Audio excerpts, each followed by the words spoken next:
هەرچەندە داعش لە گوندەکانی دەوروبەری کەرکووک دوور خراوەتەوە، بەڵام بەشێک لە گوندەکانی بە شێوەیەک بۆمڕێژ کردووە کە تا ئێستا دانیشتوانەکانیان ناتوانن بگەڕێنەوە سەر ماڵوحاڵیان و تیمەکانی پوچەڵکردنەوەی بۆمبیش نەیانتوانیوە هەموو ناوچەکان لە بۆم پاک بکەنەوە.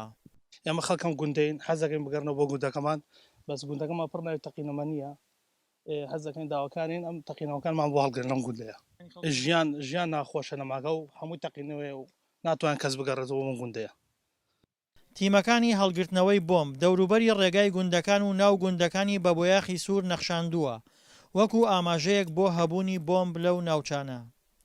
دوای ئازادکردنی ئەو گوندانە لەلایەنی هێزی پێشمەرگەوە کە 11 نۆ بۆ 2015 هێرشی بۆ کرا گوندانە ئازاد کرا بە هۆی ئەو کارانی کە تیرۆریستانی داعش ئەنجامیان داوە هەموو ماڵەکان بۆ بڕۆژ کراون تر خەڵکی ماڵەکانش خەڵکە گوندەکە ناوێن بێنەوە لە بترسی ئەو لوقمانێک کە بۆ بڕۆژ کرا لە ماڵەکان دانراوە هەنێکیانشتەوە تەقیوەتەوە تەقانە ماڵەکان تەقاندەوە هەموو ڕووخاوە خەڵکی ناوچەشت ناوێن لە ترسی ئەو لوقمانە بێنێت دوا بۆ ناوچەی خۆیان و دەستکەن بە شوکاری خۆیان. خانووی گوندەکان زۆربیان ڕووخاون و وێرانە بوون کە بەشێک لە خانووەکان بارەگای سەرەکی داعش بوون و فڕۆکەکانی هاوپەیمانان بۆمبارانیان کردوون.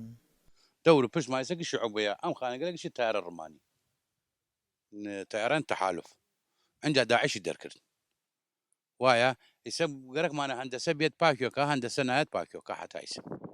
گوندەکانی باشوور و ڕۆژاوای کەرکووک ماوەیەکی زۆر لە ژێر کۆنتترۆڵی داعشدا بوون و ئەو ڕێکخراوە زۆربەی گوندەکانی بۆمڕێژ کردووە و تیمەکانی هەڵگرتنەوەی مینیش دەڵێن زۆری ژمارەی بۆمبەچێنراوەکان وای کردووە ئیشوکارەکانیان بە لەسەرخۆیی ئەنجام بدەن.